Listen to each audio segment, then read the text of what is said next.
Bien, pasamos a la irrigación nutricia, oxigenatoria. Las arterias bronquiales. Las arterias bronquiales son 3, es un número impar, porque solamente es una para el pulmón derecho, pero son 2 para el pulmón izquierdo. Las arterias bronquiales, una para el pulmón derecho, 2 para el pulmón izquierdo, ¿correcto?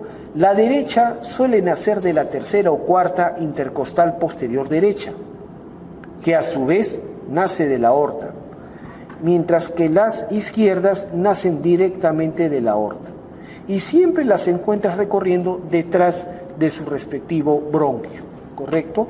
Bastante simple. Mientras que las venas bronquiales, son 2 nada más, una derecha y una izquierda. La vena bronquial derecha desemboca en la vena ácigos, que es la del lado derecho, y la izquierda desemboca en la hemiácigo superior, que está en el lado izquierdo, ¿correcto? Bastante simple. Y es así como es el drenaje venoso. Muy bien, hemos terminado entonces con la parte de pulmones, sacos pleurales, cavidades pleurales y pulmones. Pasamos ahora a hablar del mediastino, ¿correcto? El mediastino es todo este espacio que se encuentra entre los 2 sacos pleurales, ¿no? Entre las pleuras mediastínicas, que es la porción de pleura que mira hacia el centro. Todo esto es el mediastino. Mediastino viene del latín, que ven acá, que significa estar en el medio o estar en el centro, ¿correcto? Es el espacio comprendido entre las caras mediales o caras internas de ambas pleuras parietales, que se llaman pleuras mediastínicas. Algunas características físicas: recordar que el mediastino también es un espacio virtual, ¿correcto? Es decir, los espacios entre los órganos que lo ocupan no se ven fácilmente, y compresión negativa. Precisamente durante la inspiración intensifica su negatividad, y esto favorece también el retorno venoso a través de las grandes venas. ¿Ok? Bien, una de las principales cosas con las que se empieza mediastino es cuáles son sus límites. Los límites del mediastino. El mediastino tiene un límite superior, ¿correcto?, que está dado por el orificio torácico superior, ¿se acuerdan? El orificio torácico superior u orificio cérvico-torácico, ¿correcto?, que lo comunica con el cuello. El límite inferior está dado por el músculo diafragma, que baja de esta manera hacia atrás, ¿no? ¿Correcto? El límite anterior está dado por el esternón, ¿correcto? La cara posterior del manubrio y del cuerpo del esternón. Las sifoides no, porque en las sifoides se inserta el diafragma. Y el límite posterior está dado por todas las vértebras torácicas, T1 a T12, y hacia los costados los surcos, estos surcos paravertebrales, derecho e izquierdo. ¿Quedó claro? Bien. Y hacia los lados, por definición, si yo te he dicho que la definición de mediastino, el mediastino es el espacio entre las pleuras que miran hacia el centro, entonces los límites laterales serán siempre las pleuras mediastínicas. En eso no debe haber duda. Los límites laterales hacia los costados del mediastino siempre estarán las pleuras mediastínicas. Muy bien, ya hemos hablado los límites del mediastino, ahora hablamos de la división. La primera forma de dividir al mediastino es a través de un plano horizontal, un plano transversal, que comienza precisamente en el ángulo, perdón, que estaba señalado, comienza precisamente a nivel del ángulo de Lewis. ¿Se acuerdan el ángulo de Lewis? Acá entre manubrio y cuerpo del esternón, justo a nivel del segundo arco costal, ahí estaba el ángulo de Lewis. Un plano horizontal que yo trazo del ángulo de Lewis y cae justamente en el borde inferior, de la vértebra T4. Entonces, del ángulo de Lewis a la vértebra T4, ese plano horizontal, ¿correcto?, me permite dividir al mediastino en un mediastino superior y mediastino inferior. Bastante claro, ¿correcto? Entonces podemos ver con extrema claridad los límites del mediastino superior. ¿Cuáles son estos? Arriba, el orificio cérvico-torácico. Abajo, el plano que va del ángulo de Lewis a la vértebra T4. Adelante, solamente el manubrio esternal, la cara posterior del manubrio esternal. Y atrás, las vértebras T1 a T4, con los surcos o canales paravertebrales derecho e izquierdo, ¿correcto? Y a los costados, las pleuras mediastínicas. Muy bien, límites del mediastino inferior. Arriba, el plano que va del ángulo de Lewis a la vértebra T4. Abajo, el músculo diafragma. Adelante, la cara posterior del cuerpo del esternón.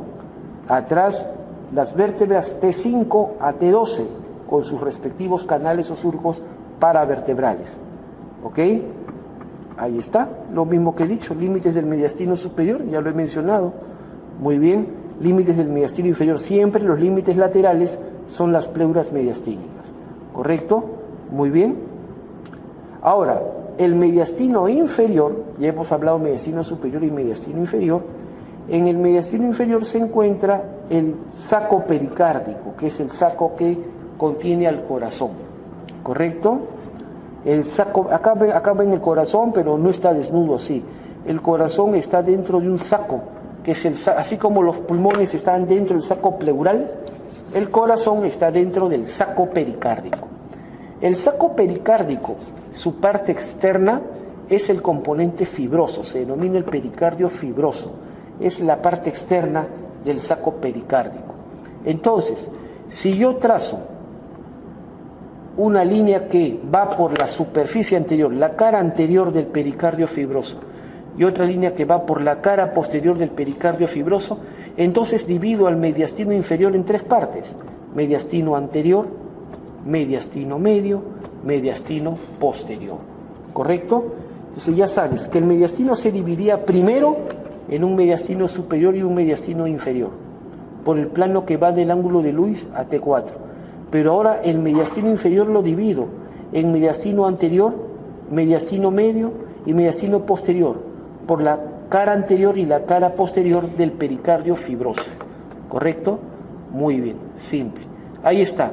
Límites del mediastino anterior. Arriba, el plano que va del ángulo de Lewis a T4. Abajo, el diafragma, porque es parte del mediastino inferior. Adelante, la cara posterior del cuerpo del esternón. Y atrás, la cara anterior del pericardio fibroso. Y a los costados, siempre las pleuras mediastínicas. ¿Correcto? El mediastino medio. Mediastino medio. Arriba el plano que va el ángulo de Lewis a T4, abajo el diafragma. Adelante la cara anterior del pericardio fibroso, atrás la cara posterior del pericardio fibroso, y a los costados las pleuras mediastínicas. Mediastino posterior, igual. Arriba y abajo el mismo límite. Adelante viene a ser la cara posterior del pericardio fibroso, atrás las vértebras T5 a T12, ¿correcto? Y a los costados recesos pleurales, parte de pleura mediastínica, ¿ok? Muy bien, ya saben cómo se divide el mediastino. La siguiente tarea es que ustedes estudien o revisen qué órganos, qué estructuras encuentro en cada mediastino, en el mediastino superior, en el mediastino anterior, en el mediastino medio, en el mediastino posterior. Esa es la tarea que habitualmente suelen hacer en las prácticas de anatomía. ¿Correcto? En primer lugar, para facilitar el asunto, lo que debo mencionar es que existen elementos que ocupan dos mediastinos. ¿Correcto? Dos mediastinos. Por ejemplo, elementos que ocupan el mediastino superior y el mediastino anterior a la vez. El mediastino superior con mediastino medio a la vez. Mediastino superior con mediastino posterior a la vez. ¿Correcto? Asimismo, hay elementos que son exclusivos de un mediastino, que solamente están en un mediastino. ¿Ok? Entonces vamos a ver acá. A ver, de esa manera se los he tratado de simplificar. Elementos que encuentro en el mediastino superior y anterior a la vez. Por ejemplo, el timo, que aquí lo vemos. Aquí está el timo o su remanente, la grasa tímica. Después de la adolescencia ya, o con el inicio de la adolescencia, el timo degenera. Entonces queda la grasa tímica. El timo, ocupa mediastino superior y mediastino anterior. ¿Correcto? Luego, las arterias mamarias internas, que acá no las vemos, están cortaditas. Las venas mamarias internas. Ellas están en mediastino superior y anterior a la vez. Elementos exclusivos del mediastino anterior, acá está. Los recesos pleurales. Miren ustedes, el borde anterior de la pleura. Estos se llaman recesos pleurales costomediastínicos. ¿Correcto?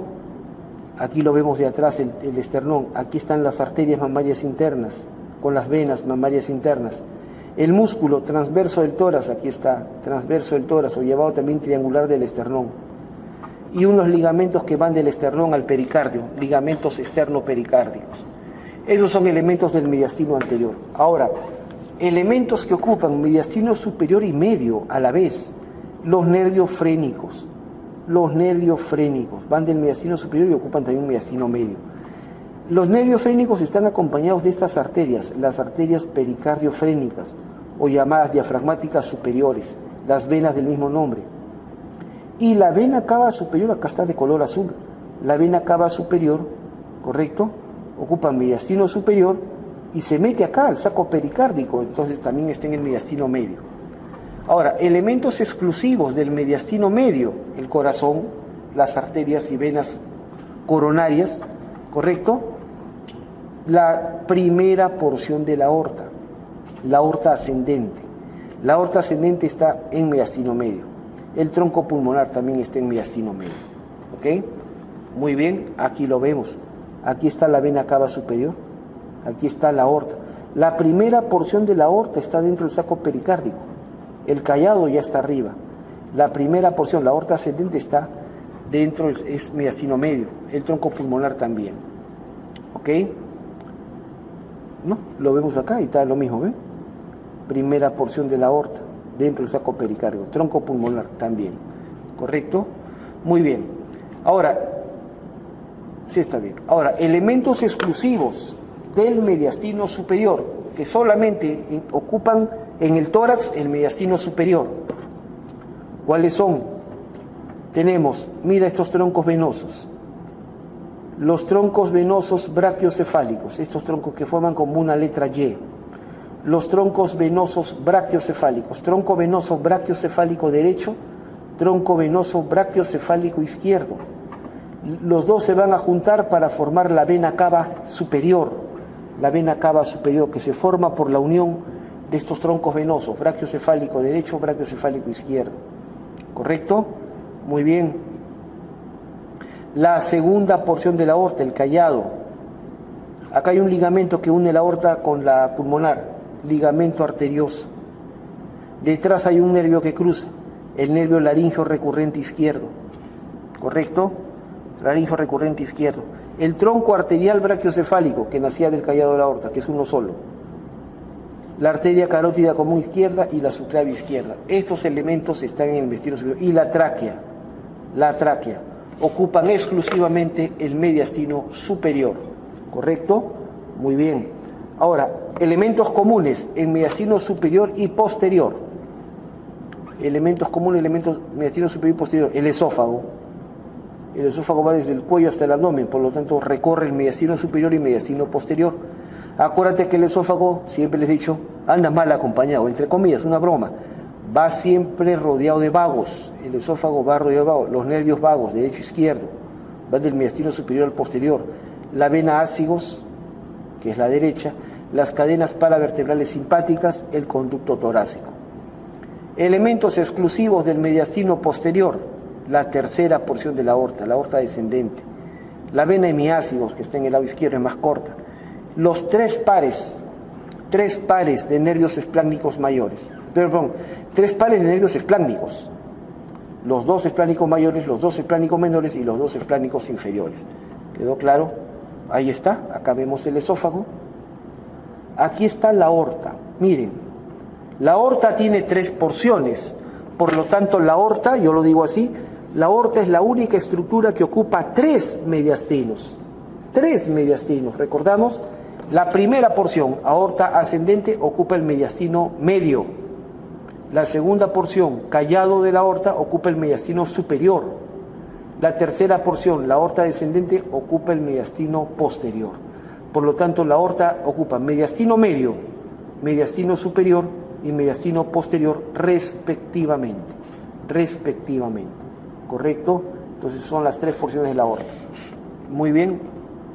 La tercera porción ocupa el mediastino posterior. Muy bien, ahí está el esófago y los vagos que van a formar los troncos vagales, uno anterior y otro atrás, posterior. Las cadenas paravertebrales simpáticas, derecha e izquierda, ¿correcto? Muy bien. Aquí, para que vean también las cadenas paravertebrales simpáticas, se ven más claritas, y acá también está el conducto torácico, que acá en la parte baja se encuentra a la derecha de la columna y luego va a cruzar por detrás del esófago y se va a ir hacia la izquierda, ¿correcto? Muy bien, ya hemos hablado entonces de los elementos, de todas las estructuras que debemos encontrar dentro del mediastilo, claro, dentro de los mediastilos. Muy bien, y terminaremos hablando del saco pericárdico y el corazón, ¿correcto? Muy bien, el saco pericárdico, hace un rato hablamos, cuando vimos de pulmones, hablamos de los sacos pleurales. Cuando definimos la pleura, dijimos que la pleura es una membrana de naturaleza serosa, correcto, la pleura es una membrana de tipo serosa. ¿Por qué? Dijimos porque embriológicamente, ¿no?, deriva del mesénquima mesodermal, va a estar formada por un tipo especial de epitelio que es el mesotelio y además permite la difusión pasiva de líquidos a través de ello. Eso era la pleura.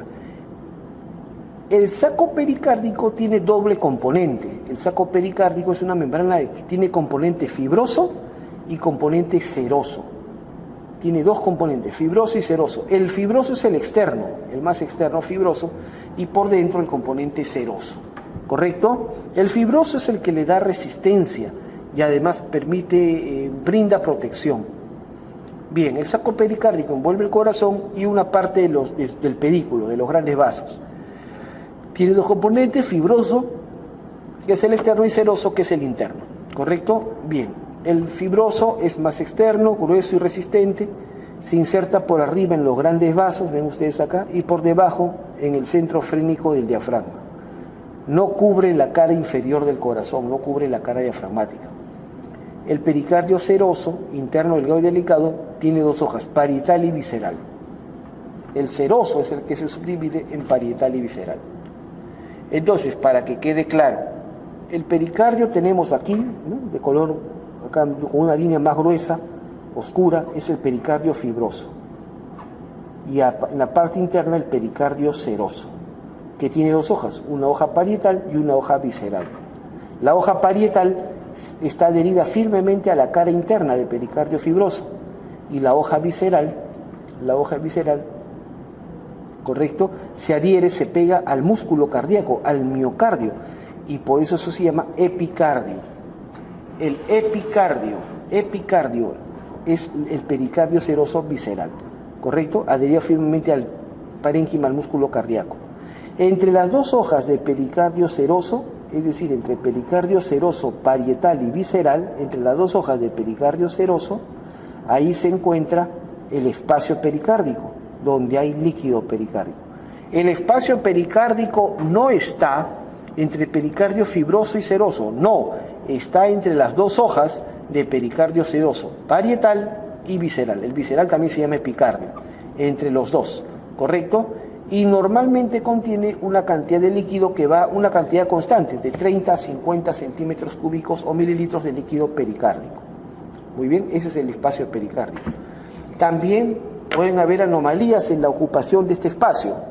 Derrame pericárdico, tipo trasudado, tipo exudado, ya les he explicado también en la parte pleural, trasudado cuando es generalmente una estasis congestiva, es de tipo aséptica, es decir, no tiene naturaleza infecciosa. Exudado es cuando laboratorialmente tiene criterios de componentes infecciosos.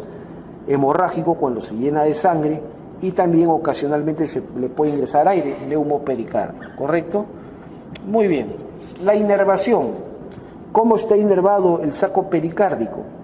El pericardio fibroso y seroso parietal, que están pegaditos, están inervados, tienen inervación sensitiva somática, y esto está dado por los nervios frénicos.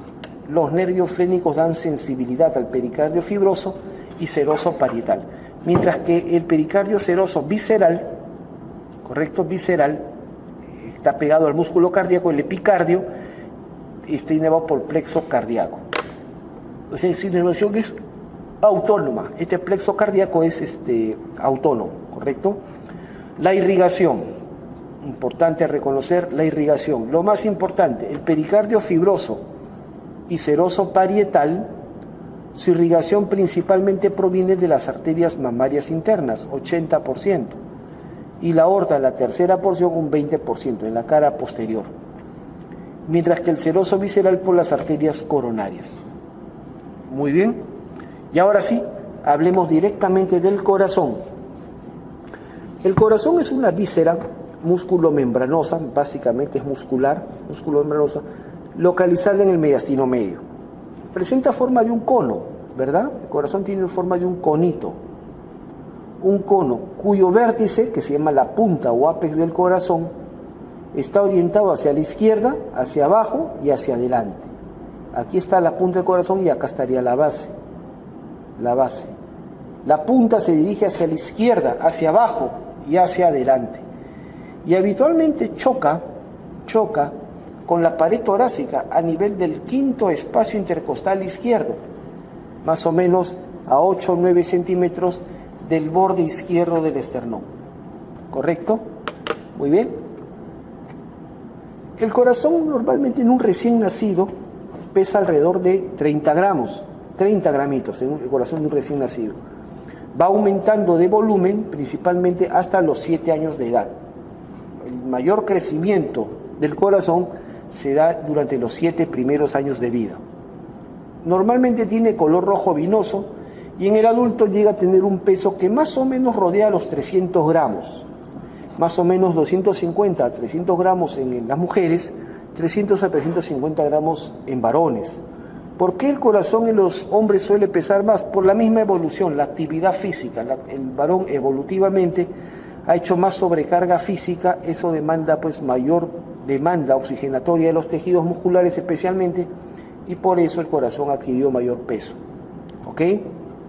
Bien, el corazón normalmente mide de la base al vértice, o sea, su mayor diámetro es más o menos 12 centímetros. Diámetro transversal 8 o 9 centímetros y antero-posterior 6 centímetros. Muy bien. No hay que olvidar que el corazón no es macizo. En su interior tiene 4 cavidades. Dentro del corazón hay 4 cavidades.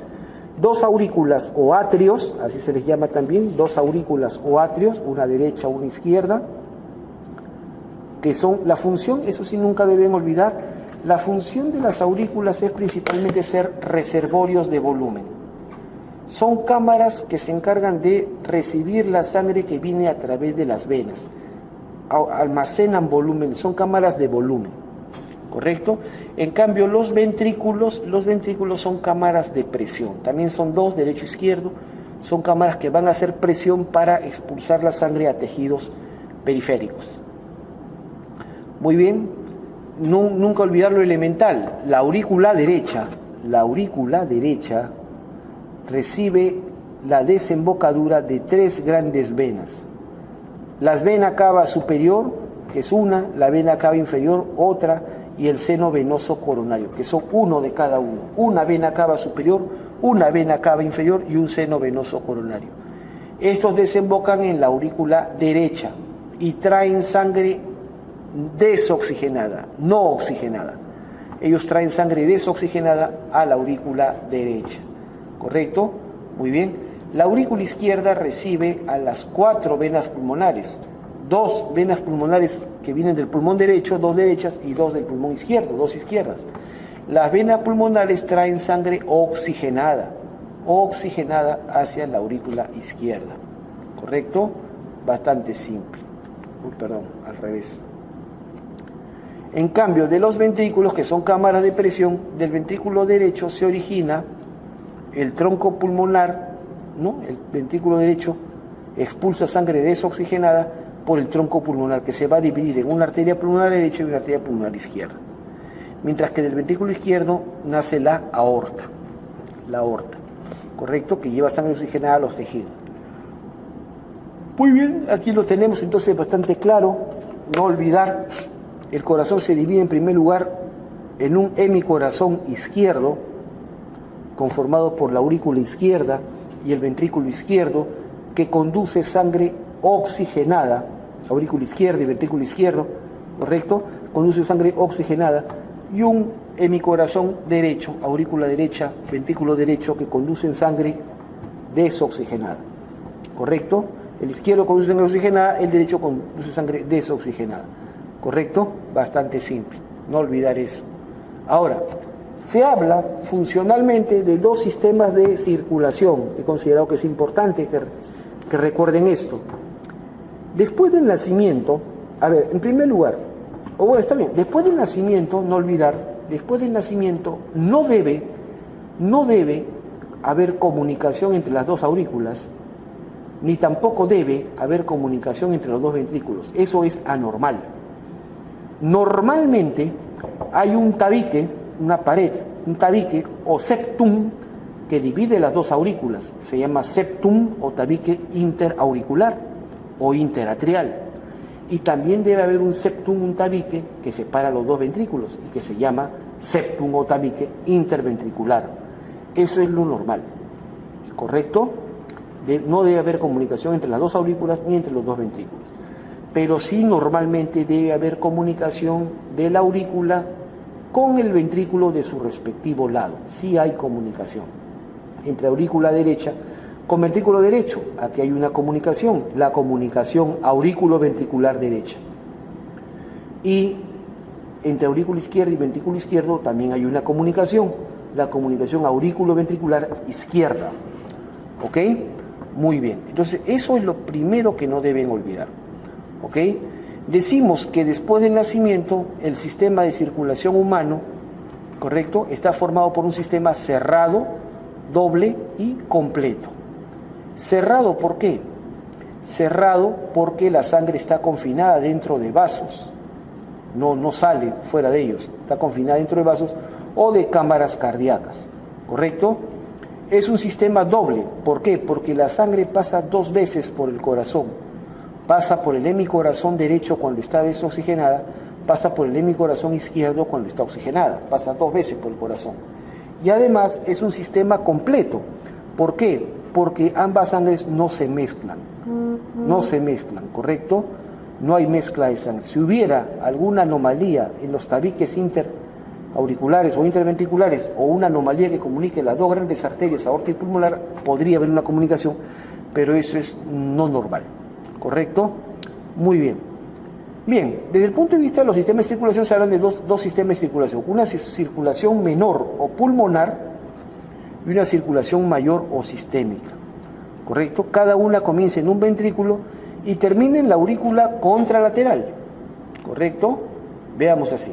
La circulación menor o pulmonar comienza en el ventrículo derecho, sale por el tronco pulmonar, las arterias pulmonares y van al pulmón, a la red capilar pulmonar, lleva sangre desoxigenada, en el pulmón se produce la hematosis y la sangre sale ya oxigenada nuevamente, regresa por las venas pulmonares y termina en la aurícula izquierda. Entonces la circulación menor o pulmonar comienza en el ventrículo derecho y termina en la aurícula contralateral, en la aurícula izquierda. La función es mantener la hematosis, es decir, la reoxigenación de la sangre. Luego, esa es la circulación pulmonar. Por otro lado, la circulación mayor o sistémica comienza en el ventrículo izquierdo, ¿correcto? Sale por la arteria aorta, va a la red capilar sistémica, regresa por las venas cava superior e inferior y termina en la aurícula derecha. De la misma manera, comienza en un ventrículo y termina en la aurícula contralateral, ¿correcto? La aurícula contralateral. Entonces, en este caso, el ventrículo izquierdo termina en la aurícula derecha. Y la función es mantener la oxigenación de todos los órganos y tejidos periféricos. Esa es la circulación sistémica o mayor. ¿Ok? Bastante simple. Muy bien. Ahora hablemos de la morfología, el aspecto, la anatomía del corazón por fuera. Externamente, en el corazón se describen tres caras principales, que son la cara anterior, que vemos acá, la cara anterior o cara esternocostal, porque está en relación con el esternón y los cartílagos costales. La cara izquierda o cara pulmonar, porque es la cara del corazón que más impresiona sobre el pulmón, en este caso el pulmón izquierdo. Y hay una cara inferior o cara diafragmática, ¿correcto? Son las tres caras principales del corazón. Hablemos de cada una, básicamente. La cara anterior o esternocostal es ligeramente convexa, sobresaliente, formada principalmente por el ventrículo derecho. Aquí vemos, este es el ventrículo derecho, ¿correcto? Pero se observa también al lado izquierdo el ventrículo izquierdo y al lado derecho vemos acá esta formación. Esto es la orejuela derecha, esta es la orejuela derecha, que es parte de la aurícula derecha, ¿correcto? Muy bien, entonces tenemos ventrículo derecho, ventrículo izquierdo y orejuela derecha, pero el que predomina es el ventrículo derecho. Vemos asimismo unos surcos. Acá hay un surco que separa el ventrículo derecho del ventrículo izquierdo. Estamos en la cara anterior, entonces se va a llamar surco interventricular anterior, surco interventricular anterior. Así vemos también acá este surco que separa el ventrículo derecho de la orejuela, o sea, de la aurícula derecha, surco aurículo ventricular derecho, aurículo ventricular derecho, separa el ventrículo derecho de aurícula derecha. Y acá también se ve muy pequeñito, surco aurículo ventricular izquierdo. Acá está la aurícula izquierda muy pequeñita, aurículo ventricular izquierdo, ¿correcto? Muy bien.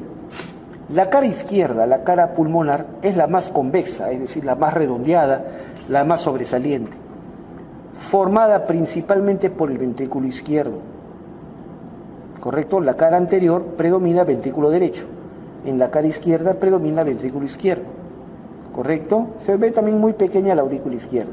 Y acá está el surquito, aurículo ventricular izquierdo. La cara inferior, que la vemos aquí abajo, esta es la cara inferior, ¿ven? La cara inferior o cara diafragmática, formada principalmente por el ventrículo izquierdo. Acá está el ventrículo izquierdo. Acá también se ve ventrículo derecho. Se ve también ventrículo derecho, ventrículo izquierdo, ventrículo derecho. Se ve también la aurícula derecha, la desembocadura de la vena cava inferior. Acá está la aurícula derecha, perdón. Y acá está la desembocadura de la vena cava inferior, ¿correcto? ¿Qué surcos vemos? Este surco interventricular posterior y los surcos auriculoventriculares, derecho por acá, izquierdo por acá, ¿correcto? Muy bien. Acá hay un punto importante en esta cara, hay un punto importante que se le llama la cruz cordis o la cruz del corazón, ¿correcto? Cruz del corazón. Es un punto de intersección entre surcos, acá, en esta zona está. Punto de intersección de los surcos aurículo ventricular derecho, aurículo ventricular izquierdo y surco interventricular posterior. Este punto es importante porque a este nivel está ingresando la arteria del nodo aurículo ventricular, que es uno de los nodos que generan los impulsos eléctricos del corazón. Por acá entra su arteria. ¿Ok? Muy bien. Ya está. Ya hemos visto entonces la morfología externa, el corazón por fuera. Hablemos ahora de la morfología interna, por dentro. Y empezamos con la aurícula derecha, que es la más recargada de elementos. ¿Correcto? La aurícula derecha. La aurícula derecha es derecha y anterior con respecto a la aurícula izquierda. Es decir, está a la derecha y está más adelante que la aurícula izquierda. ¿Correcto?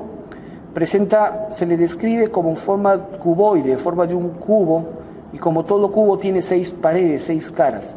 Tiene un grosor de sus paredes más o menos de 1 a 1.5 milímetros, ¿correcto? Y en su pared lateral presenta la orejuela derecha. Aquí está cortadita, la orejuela derecha, la cual es más grande que la izquierda, tiene forma triangular, circunda o rodea a la primera porción de la aorta, y además contiene una gran cantidad, como vemos acá, en su interior contiene una gran cantidad de músculos. Estos músculos se llaman músculos pectíneos.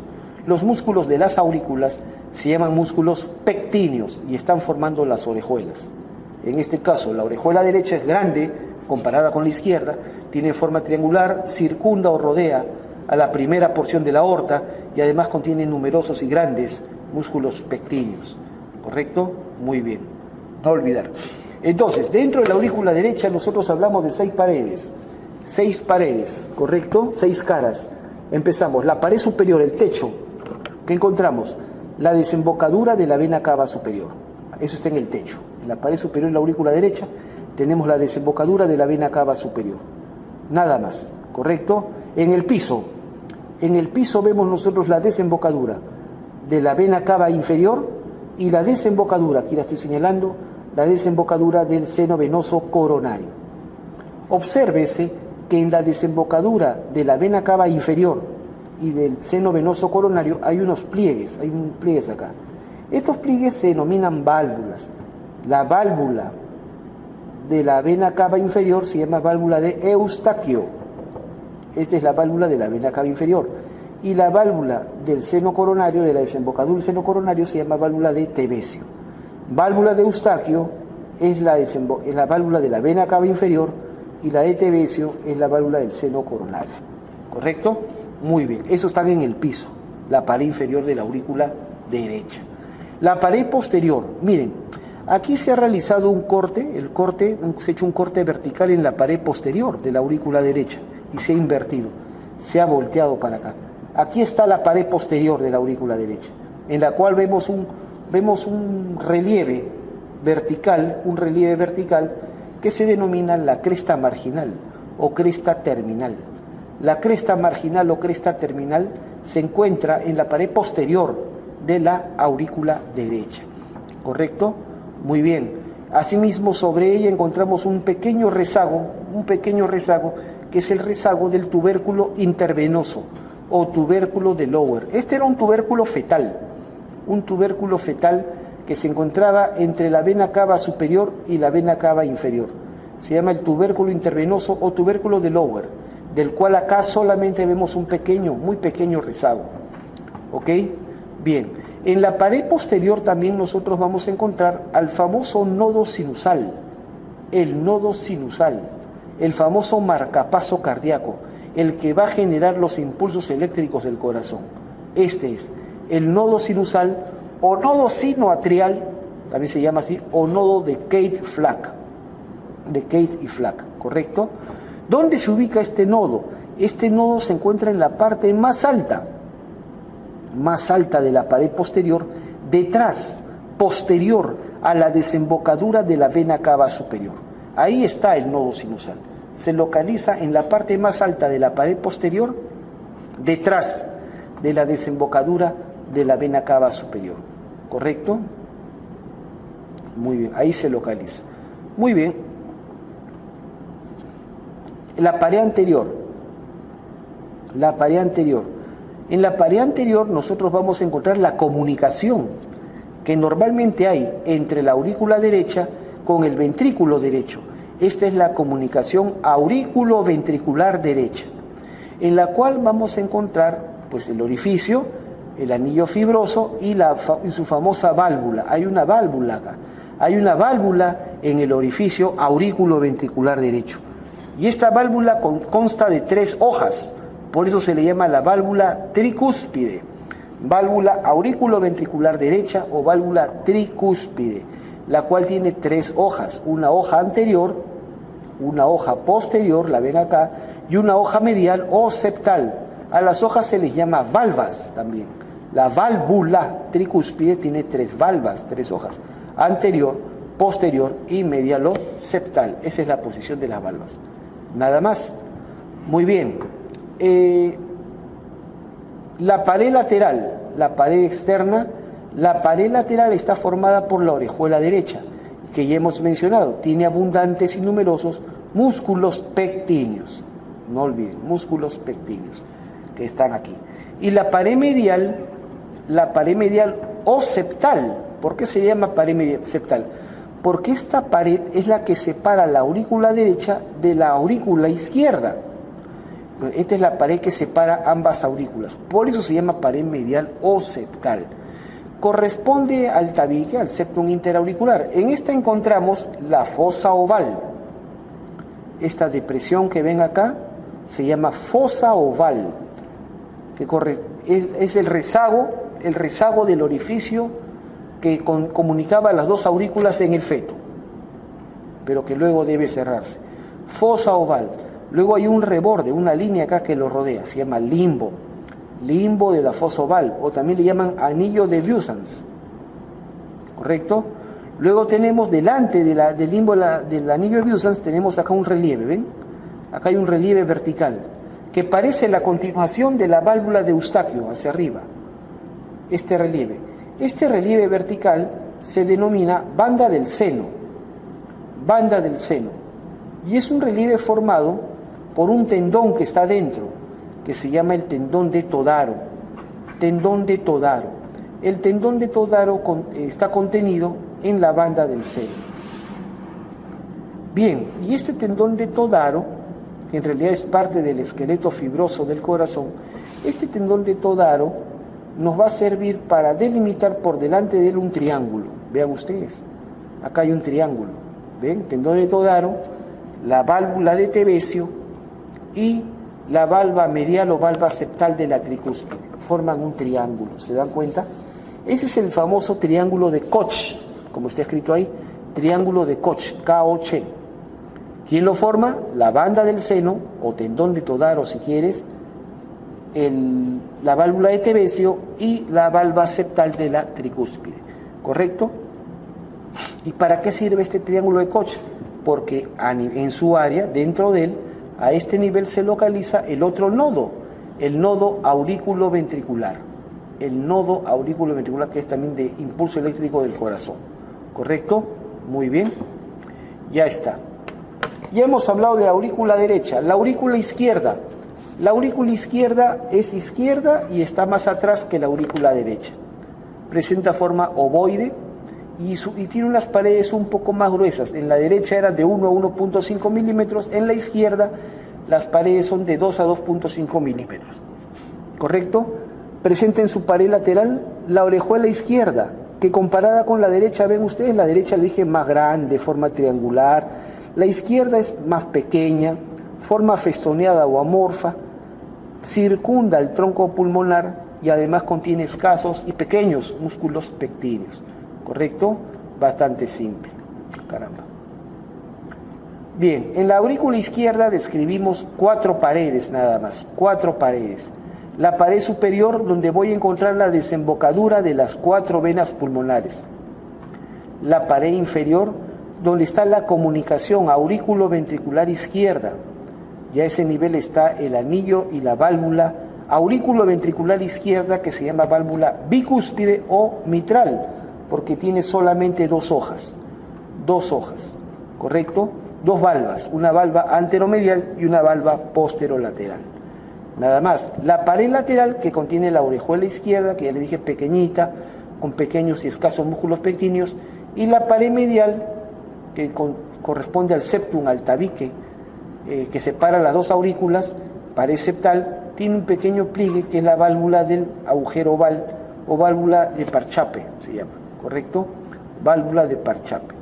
Muy bien, simple. Bien, hemos terminado con las aurículas. Hablemos de los ventrículos. Los ventrículos, como ya les he mencionado, son cámaras de presión.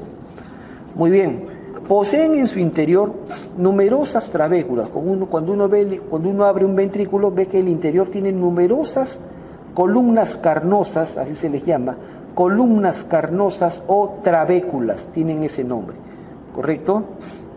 Perfecto. Que son más numerosas y grandes cerca al ápice, al vértice del corazón, ahí son más grandes, ¿correcto? Estas se clasifican en trabéculas o trabéculas carnosas de primer orden, de segundo orden y tercer orden. Solamente a las de primer orden se les llama músculos papilares. ¿Estamos de acuerdo? ¿Cuáles son estas? Aquí están.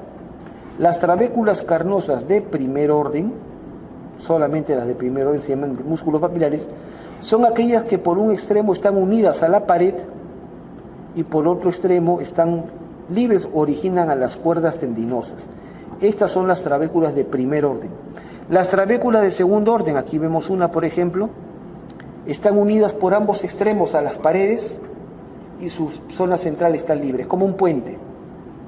Y las trabéculas de tercer orden son aquellas que están completamente adheridas a la pared, forman relieves. Muy sencillo, ¿correcto? Muy bien. Asimismo, las cuerdas tendinosas no hay que olvidar, todas las cuerdas tendinosas, sin excepción, todas las cuerdas tendinosas se forman de un músculo papilar, es decir, de una trabécula de primer orden, de un músculo papilar, ¿correcto? Muy bien. Las cuerdas tendinosas o tendíneas, también se les llama así, ¿correcto? También puede ser de primer, segundo y tercer orden. Cuerdas tendinosas de primer orden, las que llegan al borde libre de la valva. Cuerdas tendinosas de segundo orden y las que llegan a la cara ventricular de la valva. Y cuerdas tendinosas de tercer orden, las que llegan al anillo fibroso o al borde fijo de la valva. ¿Correcto? Muy bien. Perfecto. Miren este esquema. Este es un corte transversal al corazón. Transversal o axial al corazón. ¿Correcto? En el cual podemos ver con toda claridad el ventrículo derecho y el ventrículo izquierdo. Y compárenlos. Es muy fácil. ¿Correcto?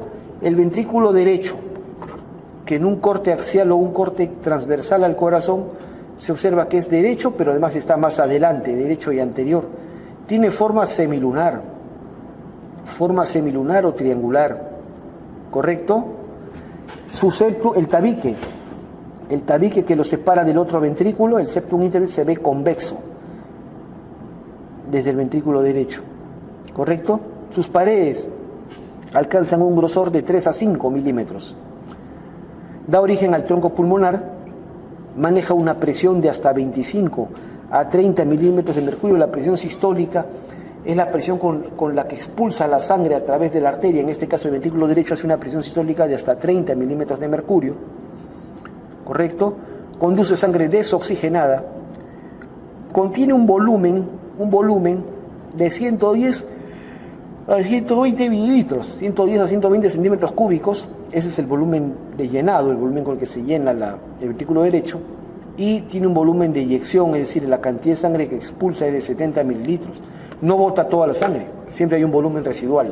El volumen de eyección es 70 mililitros, ¿correcto? Muy bien. Dentro del ventrículo derecho hay dos zonas, que uno las describe como dos cámaras. Dentro del ventrículo derecho se hablan de dos cámaras. Acá la parte superior, la cámara arterial. Esta parte superior se conoce como la cámara arterial, de donde se va a originar el tronco pulmonar. Aquí, debajo, cámara arterial, que es de paredes lisas. Se denomina también, aparte cámara arterial, también se le llama infundíbulo pulmonar o también se le llama cono arterioso. Cono arterioso o infundíbulo pulmonar pertenece al ventrículo.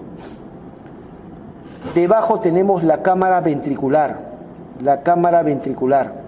que tiene paredes llenas de trabéculas carnosas, llena de músculos, por eso tiene paredes rugosas. Aquí vemos trabéculas carnosas y vemos cuerdas tendinosas, de los tres órdenes, ¿correcto? Tanto la cámara arterial o infundíbulo pulmonar o cono arterioso de la cámara ventricular están separados por este relieve, bastante importante, que se llama el espolón de Wolf, ¿correcto? Que se encuentra en el ángulo que forman la válvula tricúspide con la cámara arterial. Muy bien. ¿Correcto? En la cámara ventricular hemos visto hay trabéculas carnosas. En el ventrículo derecho existen 3 columnas carnosas o 3 trabéculas carnosas de primer orden, o 3 músculos papilares. El anterior, al fondo acá atrás, el posterior y el medialo septal. A este medialo septal, a este músculo papilar septal se llama también músculo de Luschka. Tenemos trabéculas carnosas de segundo orden con esta famosa estructura que se llama la banda moderadora o fascículo arqueado. Este puentecito conocido, bastante importante en el ventrículo derecho. Banda moderadora o fascículo arqueado que va del tabique interventricular a la base del músculo papilar anterior.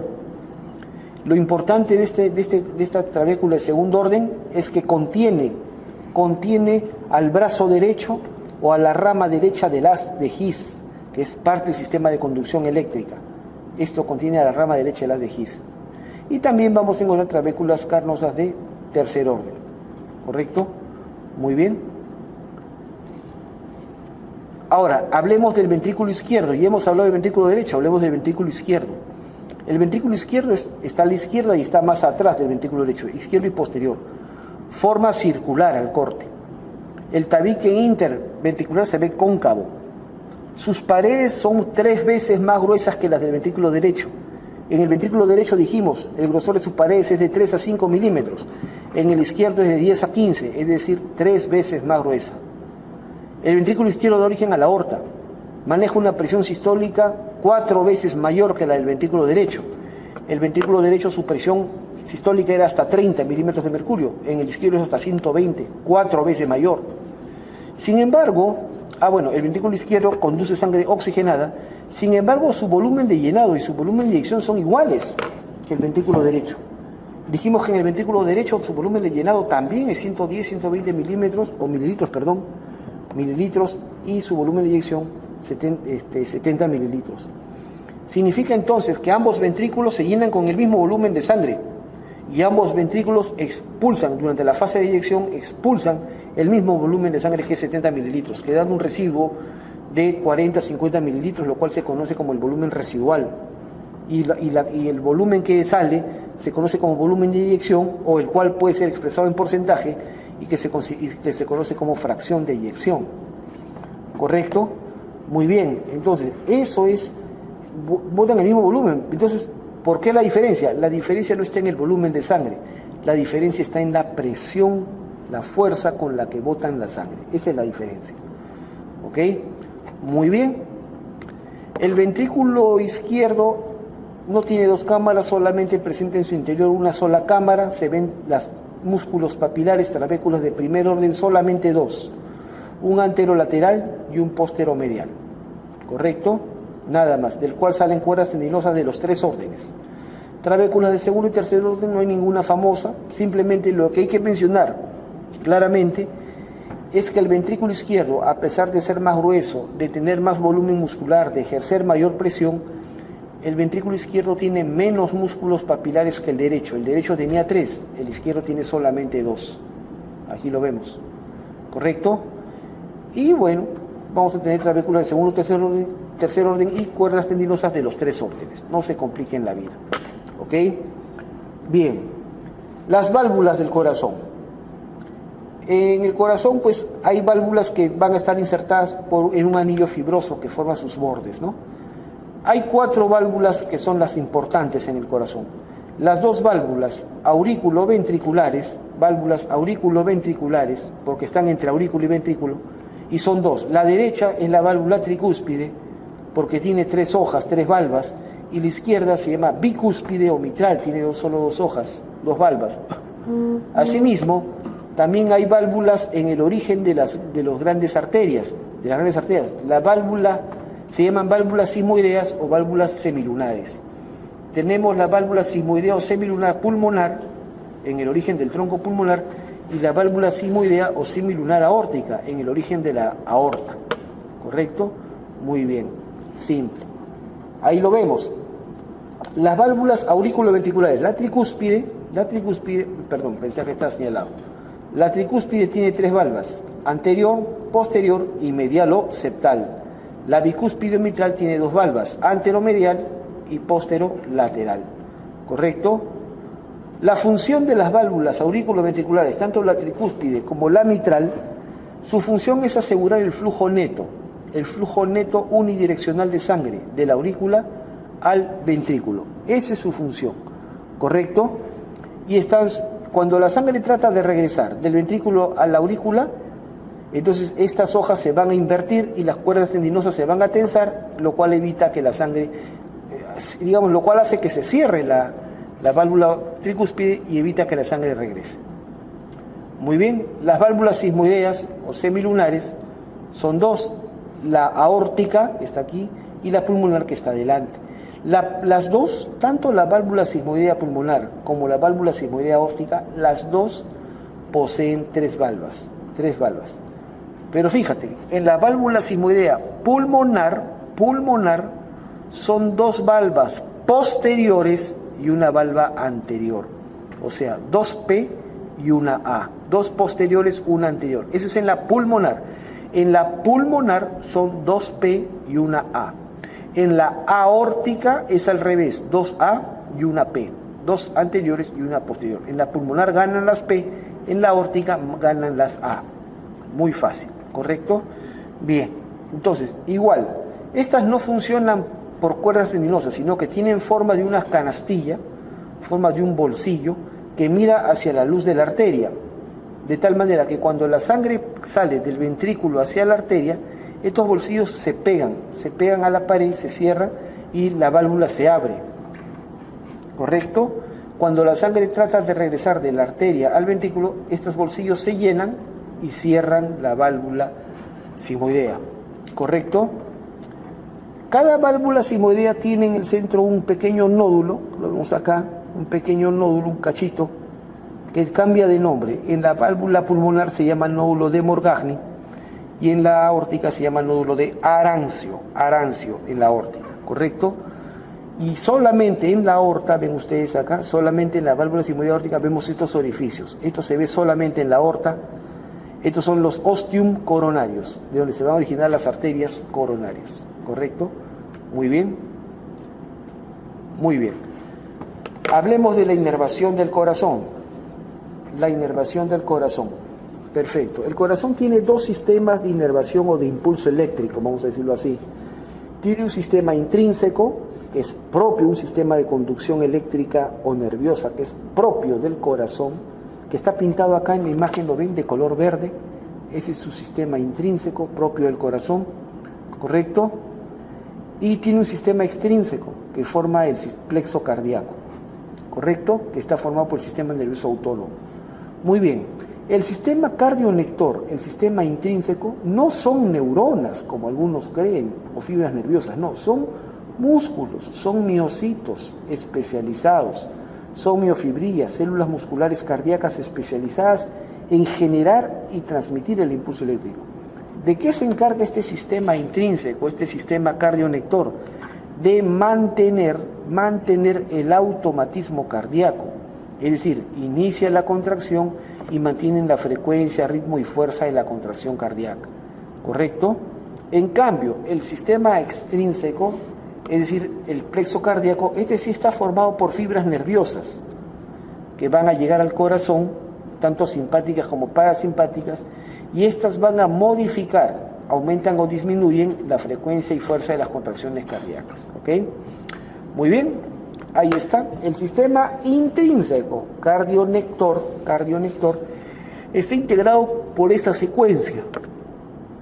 Comienza uno en el nodo sinusal o sino atrial de Kay-de-Flack. ¿Dónde se localizaba esto? Esto estaba en la pared posterior de la aurícula derecha, justo detrás de la desembocadura de la vena cava superior. Ahí, ese es el famoso marcapaso cardíaco. Luego de él salen haces, tres haces internodales, el anterior de Bachmann, el medial de Weckenbach, el posterior de Torel, y van a llegar al siguiente nodo, el nodo atrioventricular o nodo de Askov-Tawara, tiene ese nombre, ¿correcto? Muy bien. Luego del nodo atrioventricular, este ¿dónde se encontraba? Este es el que se encontraba en el triángulo de Koch. ¿Se acuerdan el triángulo de Koch? Que lo vimos en la pared medial occipital de la aurícula derecha. Luego de este nódulo se origina el famoso haz de His, el haz aurículo-ventricular, o haz de His, el cual se va a dividir en dos ramas, ¿correcto? Dos ramas, rama derecha, rama izquierda, y de ella se va a originar la red subendocárdica terminal o red de Purkinje. Esa es la secuencia, ¿ok? ¿Sí? Nada más. Luego, por otro lado, el sistema extrínseco, no propio del corazón, viene por fibras nerviosas que vienen del sistema autónomo, simpáticas y parasimpáticas. Las simpáticas vienen de los ganglios cervicales y primeros torácicos de las cadenas paravertebrales simpáticas, mientras que las parasimpáticas vienen de ramas cervicales de los nervios vagos, del 10º nervio craneal. ¿Ok? Muy bien. Y terminamos hablando de la irrigación, la vascularización del corazón, bastante importante también. Lo primero que se debe recordar es que el corazón está irrigado por las dos arterias coronarias. Las dos arterias coronarias. La arteria coronaria derecha y la arteria coronaria izquierda, que las dos nacen de la primera porción de la aorta ascendente. Son las primeras ramas de la aorta, ¿correcto? Muy bien. Justo a nivel de los senos de Valsalva, que son los espacios de las válvulas sigmoideas. Muy bien. La arteria coronaria derecha, si tú comparas la arteria coronaria derecha con la arteria coronaria izquierda. La coronaria derecha es más larga y delgada que la coronaria izquierda, y recorre por el surco aurículo-ventricular derecho. ¿Lo ven? Entre aurículo y ventrículo derecho. Recorre por el surco aurículo-ventricular derecho. Por eso se le llama surco coronario derecho. ¿Correcto? Aurículo ventricular derecho. Arteria coronaria larga y delgada y recorre por todo el surco aurículo ventricular derecho. ¿Correcto? ¿Qué ramas da? La primera rama que da, bueno, es una arteria para el cono arterioso. Luego da la arteria para el nódulo sinusal. Ajá. En el 55-60% de los casos, es decir, con mayor frecuencia, en la mayor cantidad de la gente, de la población, la arteria del nódulo sinusal nace de la coronaria derecha. No hay que olvidar eso. ¿Correcto? Luego da la arteria auricular o arteria de la orejuela derecha, las ramas ventriculares, hasta que llegamos al borde derecho del corazón. Cuando la coronaria derecha llega al borde derecho del corazón, da esta ramita que se llama la arteria aguda o arteria marginal derecha. ¿Por qué se le llama arteria aguda? Porque el borde derecho es el borde agudo del corazón, es el borde afilado o borde agudo del corazón. Entonces, la arteria del borde agudo, o simplemente arteria aguda o arteria marginal derecha. ¿Correcto? Muy bien. Luego la coronaria derecha da la vuelta. Ahora lo estamos viendo por atrás. Esta sigue siendo la coronaria derecha. Aquí está, ven, la arteria aguda, la arteria marginal derecha. La coronaria derecha sigue avanzando ahora por el surco coronario, pero posterior, ¿correcto? Hasta que llega más o menos a la cruz cordis. ¿Se acuerdan la cruz cordis? Que era la intersección de estos surcos, surco interventricular posterior, surco aurículo ventricular derecho-izquierdo. Acá está. Precisamente, de acá va a nacer la arteria descendente posterior o interventricular posterior, que nace en el 80-85% de los casos de esta coronaria derecha, ¿correcto? Y da una rama que ingresa, que es la arteria del nodo aurículo ventricular, ¿correcto? Bien, y bueno, una ramita terminal acá que no tiene nombre, nada más. Ahora, la coronaria izquierda, un segundo, permítanme regresar. Entonces, que quede claro que tanto el nódulo sinusal como el nódulo aurículo ventricular, los dos puntos que generan el impulso eléctrico del corazón, están irrigados en la gran mayoría de las personas por la coronaria derecha. En cambio, la coronaria izquierda es mucho más corta, pero más gruesa que la coronaria derecha. Mide de medio centímetro a 2 centímetros de largo y llega más o menos a un calibre de medio centímetro, o es decir, 5 milímetros, lo mismo. ¿Correcto? Recorre brevemente el surco aurículo ventricular izquierdo, está detrás del tronco pulmonar y luego se abren dos ramas. ¿Cuáles son las dos ramas clásicas de la coronaria izquierda? Son la interventricular o descendente anterior y la circunfleja del corazón o circunfleja cardíaca. ¿Correcto? Ya está. De la interventricular o descendente anterior nace la arteria del cono arterioso. Luego las arterias ventriculares derechas, izquierdas. A las ventriculares izquierdas se llaman las arterias diagonales, no olvidar. De la interventricular anterior nacen las arterias diagonales, que irrigan la cara anterior, la pared anterior del ventrículo izquierdo. Luego arterias septales, arterias que van a ingresar al tabique interventricular, van a irrigar los 2/3 anteriores. Y finalmente la arteria del ápex, la arteria de la punta del corazón, nace de la interventricular anterior, que es rama de la coronaria izquierda. ¿Correcto?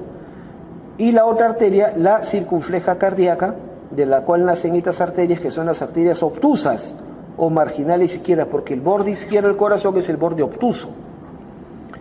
La arteria del nodo sinusal puede nacer de la coronaria izquierda en un menor porcentaje de los casos, y de la misma manera la interventricular o descendente posterior. Ahí está, muy claro, facilito. Y finalmente el drenaje venoso del corazón, muy fácil. La principal vena la principal vena del corazón es llamado el seno coronario, el seno venoso coronario. Esa es la principal vena del corazón. Este seno coronario se encuentra en la cara posterior. ¿Y cómo se forma? Se forma por la dilatación de esta vena que estoy señalando. Esta es la vena interventricular anterior, a la cual también se le llama la vena cardíaca mayor. A la vena interventricular anterior se le llama también la vena cardíaca mayor, ¿correcto? Y la cual gira, va por el surco auriculoventricular izquierdo y se va hacia atrás, y atrás se ensancha, ¿ven? Y forma. Este es el famoso seno venoso coronario, la principal vena del corazón, el seno coronario, que se ubica en la cara posterior entre aurícula y ventrículo derecho. Perdón, aurícula y ventrículo izquierdo, perdón, ¿correcto? Bien, ¿cómo se forma el seno coronario? Por la dilatación de la vena interventricular anterior o vena cardíaca mayor. Nada más. Una vez formado el seno coronario, en él van a desembocar otras 4 venas. Tenemos esta venita que viene de arriba, de la aurícula izquierda, se llama la vena oblicua de la aurícula izquierda o vena de Marshall, como está escrito acá. Luego tenemos la vena posterior del ventrículo izquierdo. Luego tenemos la vena interventricular posterior o vena cardíaca media, también se le llama así. Y finalmente la vena marginal derecha o vena cardíaca menor o vena de Galeno del corazón, ¿correcto?